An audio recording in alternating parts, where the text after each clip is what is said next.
Hmm. Hey, remember me? King of Atlantis. Trident? Golden shirt? Talk to fish? No? How about now? Yeah, I thought so. Well, I'm back. Aquaman. The Lost Kingdom. The ocean is in my blood.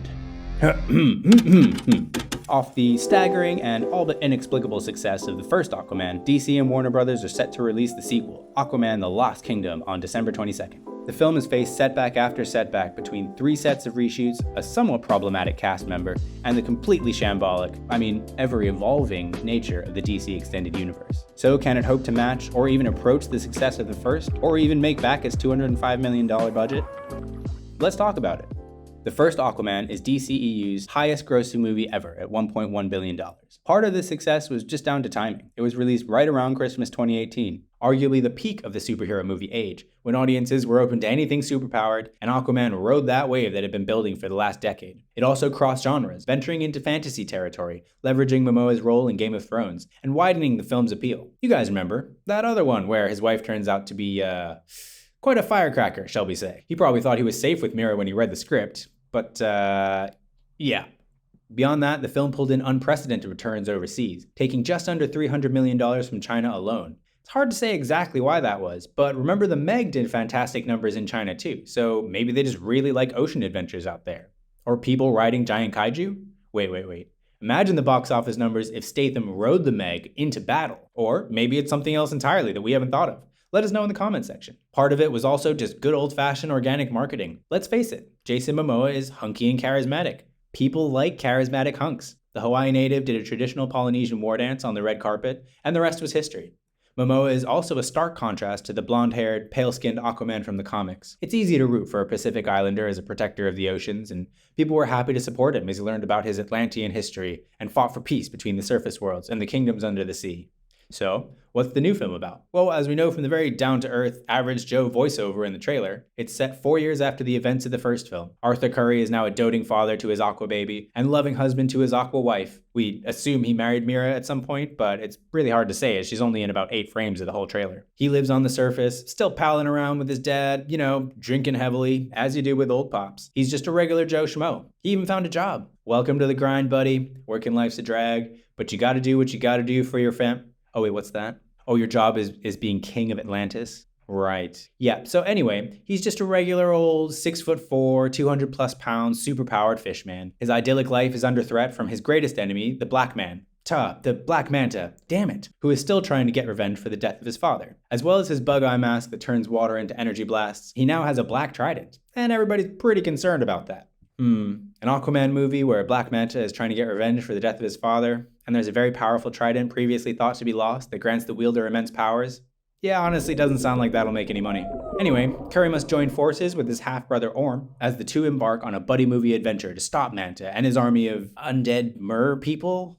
Aqua zombies? These guys. No, not them. These guys. Yeah, according to Popcorn research, the rival siblings who find common ground is what resonates most with the under 25 audience, who are a huge portion of cinema goers. Something about distant brothers building bridges trumps royal drama and changing super diapers, apparently.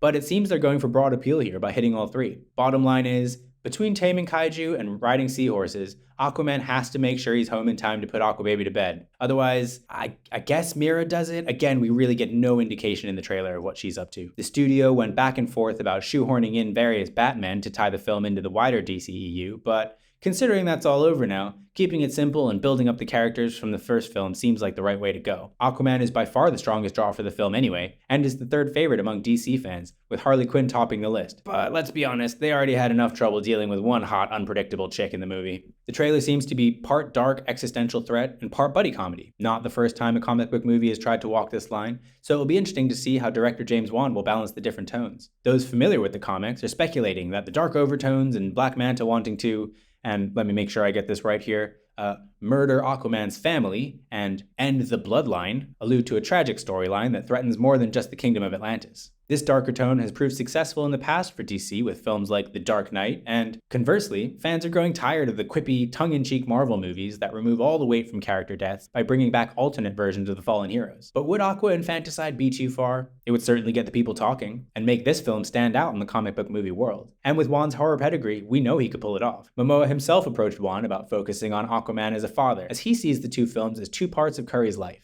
In the first, he found his place in the world after lacking purpose, and the second film shows him, having found his place, now dealing with the responsibilities of being a king and a father at the same time. This goes back to the roots of what enchanted so many about comic books. The characters and stories are relatable and human, while being wrapped in fantastical packaging. Hitting this fatherly protector angle will draw in the older fans who have been with the DCEU since Henry Cavill was knee-high to an oil rig. Make that father a gruff, rugged man's man, and we're talking The Last of Us, God of War, and The Mandalorian territory. All of which performed extremely well for this very reason. I mean, J-Mo has already proven he can pull this off in Apple TV's record-breaking series C. This will no doubt resonate with youngsters out there moving from the carefree joys of youth to the sleep-deprived, somehow constantly sticky realities of parenthood, and trying to balance new responsibilities with, still having some kind of a life. This should be the focus of the marketing campaign, along with topless Jason Momoa, of course. Plus, it looks like this time they're throwing in topless Patrick Wilson too for good measure. And what a good measure it is. I mentioned James Wan will return to direct, and while he cut his teeth in smaller budget horror movies like Insidious and The Conjuring, he has proven he can make a boatload of money out of just about anything. He's praised as a very capable director, but has ended up attached to some challenging projects. Many thought the script for Aquaman 1 was, not very strong, but Wan turned that into a billion-dollar movie. Paul Walker tragically passed before he could complete Fast 7, but again, Wan turned that into a $1.5 billion movie. With all the controversy and setbacks surrounding Aquaman 2, Wan may be the only director who could bring it all together and turn it into a hit. Should we talk about the cast for a second? Let's talk about the cast for a second.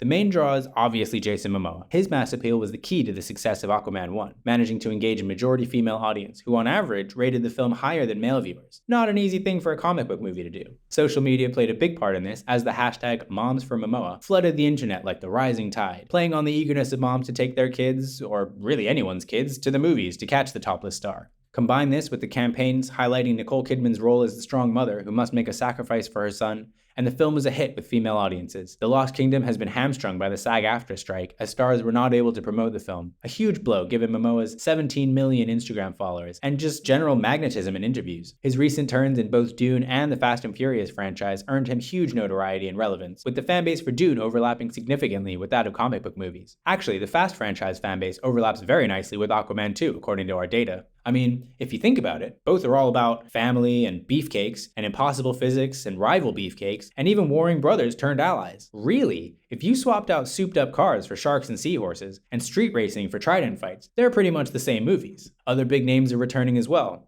Patrick Wilson, longtime collaborator of Wan's and horror film favorite for his role in the Conjuring franchise, will return as Orm. Dolph Lundgren, 80s action legend, will return as King Nereus. And while I know they probably spent a lot of money to make his hair wave like that underwater, I vote they bring back the bleach blonde flat top. Academy Award winner Nicole Kidman will return as Atlanta, Aquaman's mother. And let's not forget Yahya Abdul-Mateen II, back as Black Mantic. Why do I keep doing that? Along with Wan and Wilson, he's a familiar face for horror fans, having played the lead in Candyman. DC has historically leaned into horror elements, and Wan is obviously an expert in crafting these moments. One of the most popular sequences in the first Aquaman was the escape from the trench, which elicited a real moment of dread in what was otherwise a fairly dumb, happy-go-lucky film. Wan promises more horror elements in the army of mer-zombies? Is that what we settled on? Yeah, mer-zombies. Pretty spooky stuff. Now, I know you're all waiting for me to give Amber Heard the old Johnny Depp's bed treatment, but we here at Popcorn are above that, which is much better than being below it. Hey yo! But jokes aside, Amber Heard will return as Mira, but it remains to be seen how big a role she will have. Mira barely appears in the trailer, and is not on any posters. Surprising given how central she was in the first film, and that she is Curry's wife, and the mother of his child. But obviously not that surprising given the very public court case that she was involved in, and the bad taste the whole saga left in people's mouths. While many are threatening to boycott anything Heard appears in, maybe the megapint of time that has elapsed has eased the sting. Plus, to punish her would be to punish Momoa and the rest of the cast as well. Is that fair? What did he ever do to you? I, for one, and I'm sure I'm not alone here, would watch this movie just to see what Warner Brothers ended up doing with Mira. Will it be obvious that they just had to cut her out? Or is it tastefully done like a modern cinematic facelift? Either way, that'll generate way more free press than any marketing campaign ever could. Wan has said publicly that she was never a big piece of the sequel to begin with, but that sounds like some PR diplomacy to me. Maybe they should have recast Emilia Clarke as Mira, as the rumor suggested. People would have lined up around the block to see those two married again. although it could have ended up in a pretty short movie. Seeing as this film will be the final installment in the DCEU, as Warner Brothers prepares for James Gunn's soft reboot, fans may be inclined to support the movie and give this chaotic cinematic universe a proper send-off. Then again, everyone may just be ready to move on entirely, especially after Blue Beetle and Shazam! Fury of the Gods, both of which were very disappointing at the box office. Although not DC, we have to give a shout out here to the Marvels, which also bombed spectacularly at the box office, showing the world that girls really can do anything just as well as the boys. But joking aside, these releases really highlight that it has been a while since we've seen a comic book movie fresh enough to overcome the rapid onset superhero fatigue. For context, there have been 48 MCU and DCEU movies since 2007, and for DC, 2019's Shazam was the last one to turn a profit. It does make us wonder why studios keep making movies with similar formulas when the fans' lack of interest is clear. And they could be even clearer if you head over to Popcorn and participate in the online events. But love it or hate it, The Lost Kingdom is the end of an era that has been with us for over a decade and really brought people together, much in the way that life or the ocean does. The swan song for the DCEU sounds like an effective promotion strategy, but the truth is there's been very little marketing for Aquaman 2 at all, with campaigns being front-loaded a few months out from release. Marketing budgets are funded by the studios themselves, while production budgets are defrayed between financiers, and the two totals are normally pretty close on big blockbusters. Many think the studios simply don't want to put up 200 million clams behind this movie. Now the all-important and somewhat elusive question: when is it being released? Well, at the end of October, Warner Brothers pushed the release date back for the third time from the 20th to the 22nd of December. Seems like a minor change, but comes with potentially major advantages. It moves the release date not just from a Wednesday to a Friday, but takes full advantage of the 4-day weekend ending on Christmas Day Monday. Movie attendance tends to skyrocket by over 100% on Christmas Day, as most other businesses and entertainment are closed, so being able to log that day in opening weekend stats is a big gain. It also pushes the film further from its main competition in Wonka. Both films are Warner Brothers, and will compete for the attention of families at the movies around Christmas, just trying to find something that will cause the fewest tantrums from little kids and the least sulking from the teenagers. A popcorn poll of moviegoers places Lost Kingdom ahead of Wonka in this year's most anticipated holiday releases, especially among Hispanic and African American audiences, who tend to go to the movies more around the holidays. A24's Iron Claw also opens on December 22nd, and given that it stars Zac Efron, Jeremy Allen White, and Harris Dickinson all buffed up and wearing even less than Aquaman, that could be a tough choice for those who admire the